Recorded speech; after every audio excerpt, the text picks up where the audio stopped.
Info Factory Track for CSI using the CSI Time and Attendance system from Factory Track.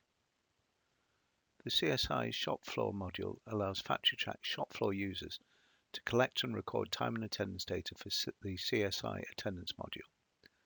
This attendance data includes clocking in and out, lunching in and out, and automatic job gap records. These are indirect tasks used to fill gaps between one job ending and the next job starting. Factory Track uses the CSI attendance rules and data collection parameters when the Factory Track global parameter Info Cloud Suite Industrial Time and Attendance implemented is turned on.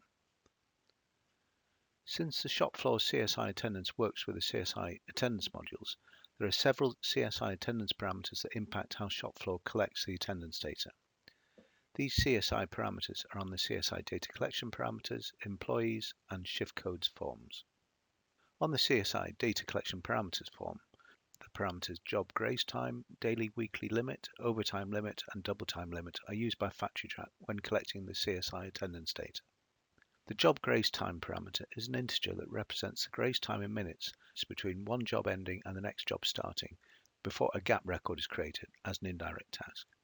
In this example, if an employee ends a job at 9:30 and starts the next job at 10, then there is a 30-minute gap between the jobs. 30 minutes is greater than the 15-minute grace time, so Factory Track will create a gap record for 9:30 until 10. The daily weekly limit parameter is a character that can either be D or W.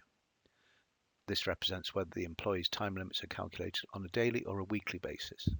When the limit is set to D, then Factory Track will calculate the employee's overtime and double time based on the number of hours they worked in a given day. This calculation is based on time worked in a given day from 00 to 23:59 of the same day and not based on a shift. Factory Track will also create separate run transactions for each labor rate as needed. When the limit is set to W, then Factory Track will calculate the employee's overtime and double time based on the number of hours they worked in a given week.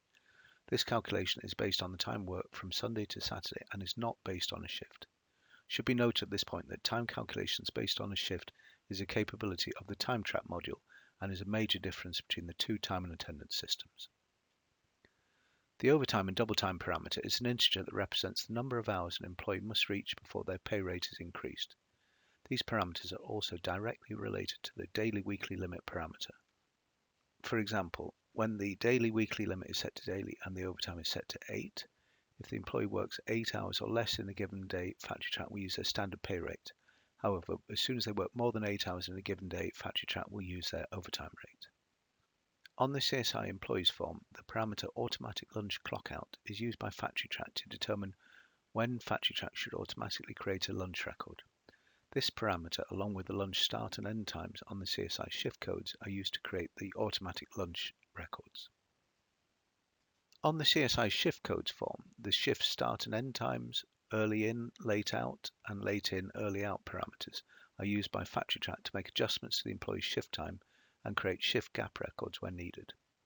These parameters represent the number of minutes before and after a shift that are allowed before a gap record is created.